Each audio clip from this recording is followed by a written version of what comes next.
The following analysis reflects an interpretive commentary on public statements and events. It is intended solely for informational and educational purposes. It does not constitute an endorsement of any political figure, party, or ideology. Readers and listeners are encouraged to evaluate all perspectives independently and critically. Governor Caleb Mutfwang's claim that insecurity in Nigeria is an elite-created problem is more than just political rhetoric. It is a bold indictment of the structures of power in Nigeria. By saying that the violence plaguing regions like Plateau State is not random, but orchestrated, he invites the nation to reconsider what we think we know about the roots of Nigeria's insecurity. According to Mutfwang, what we often label as ethnic or religious conflict, particularly between farmers and herders, is actually a cover for deeper political and economic manipulation. He argues that certain powerful interests have fueled or enabled the violence in order to benefit from displacement, land seizures, and weakened rural communities. This interpretation reframes Nigeria's insecurity not as a series of isolated clashes, but as a deliberate campaign of organized criminality. If true, this suggests that some members of the elite have found ways to profit from conflict, while simultaneously avoiding accountability by hiding behind narratives of communal violence, by pointing the finger at elite actors.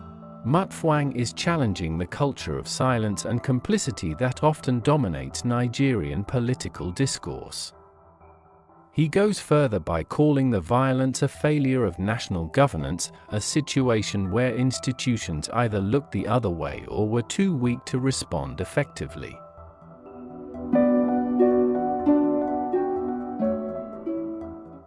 His proposed solutions are significant. He calls for decentralizing Nigeria's security architecture, giving more power to local and state governments to protect their communities. This includes community-based policing, increased intelligence capacity, and leveraging technology to respond more swiftly to threats, yet Mutfwang's position is not without contradictions. As a state governor, he is also part of the elite. The credibility of his message will depend not only on his words, but on his willingness to implement change in his own state and to hold his peers accountable. It's one thing to name the problem, it's another to take risks to solve it. Politically, these comments could be dangerous.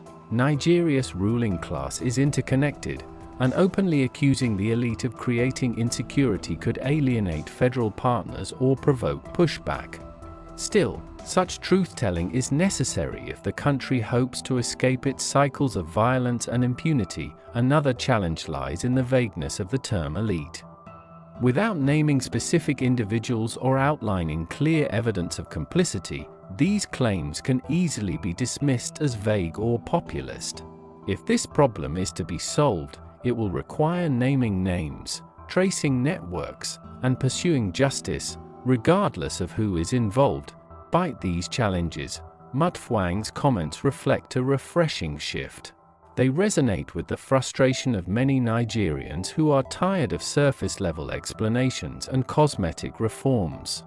If insecurity is being manufactured, then any real solution must confront the architects, not just the foot soldiers, of violence. It's time for Nigerians, across states, ethnicities, and political affiliations, to demand transparency, justice, and reform. Speak up in your communities, engage your representatives, support investigative journalism, and push for legislation that empowers local governance and strengthens institutional oversight. Insecurity thrives in silence and confusion. It ends when ordinary people demand accountability from those who hold power. Governor Mutfwang has opened the door. Now it's up to all of us to walk through it.